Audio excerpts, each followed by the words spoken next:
The Garth Brooks sexual harassment lawsuits just got really nasty. I'm talking scorched earth, take no prisoners, eye for an eye, nasty. There's accusations of extortion and doxing here that are not good. But to understand how these really graphic allegations came about, you have to dig behind these headlines. Fair warning, this gets graphic, so if you're not ready for that, swipe away. Otherwise, stick around because in 3 minutes, you will be the #1 expert on the Garth Brooks lawsuit. In 2018, Garth Brooks learned that his wife's hair and makeup stylist, who uses the fictitious name Jane Roes, had some financial problems and needed a job. As part of that job, Jane Roes alleges that Brooks flew her to LA for an event. But when she got there, Roes alleges that Brooks raped her in a hotel. Her lawsuit alleges the act in excruciating detail, saying that Brooks habitually undressed in front of Roes, suggested that Roes engage in threesomes with Brooks and his wife, and on the night of the assault, Roes alleges she was held upside down by the ankles while Brooks forcibly assaulted her. Mind you, that is a complaint. It is one side of the story. Things were quiet until July of 2024. That's when Garth Brooks says that he got a letter from Jane Roes' lawyers demanding money in exchange for not suing him. There was also an allegation, which has not been confirmed,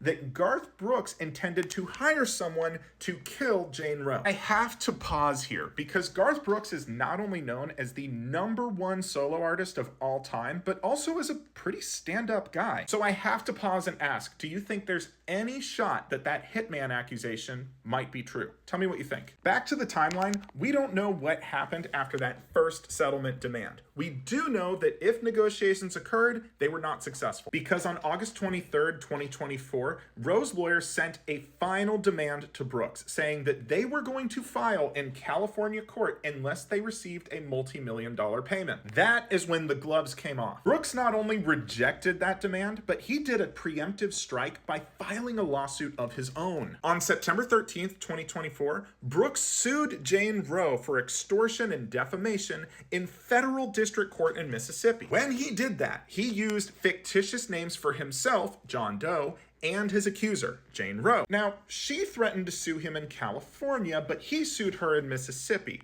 Why is that? This is speculation, but I think the reason he chose federal district court in Mississippi is because there is no anti-SLAPP statute there. What does that mean? It means Roes cannot say that Brooks simply filed his lawsuit to silence her. By taking that defense off the table for Roes, he made it a lot harder for her to defend this case. So yeah, that's a pretty aggressive move by Brooks, and it basically forced Jane Roes' hand. She filed her lawsuit in California court on October 3rd, but when she did that, she used Garth Brooks' real name. She outed him. That made Garth Brooks and his lawyers furious. So on October 8th, they dropped the legal equivalent of a nuclear bomb. They amended their federal lawsuit in Mississippi to include not just his name, but the accuser's real name. Quick side note, I'm a sexual harassment lawyer. I represent survivors in court. So just to err on the side of caution, I'm not going to reveal this name. The message Brooks is sending is very clear. This is war. So what's going to happen next? Brooks filed his extortion and defamation lawsuit first. To win that, he has to show that Jane Roes is lying, and she's lying to shake him down for money. But in the LA lawsuit, Jane Roes says that she has text messages and voicemails that prove she's telling the truth. However, she also says that the most damning of that evidence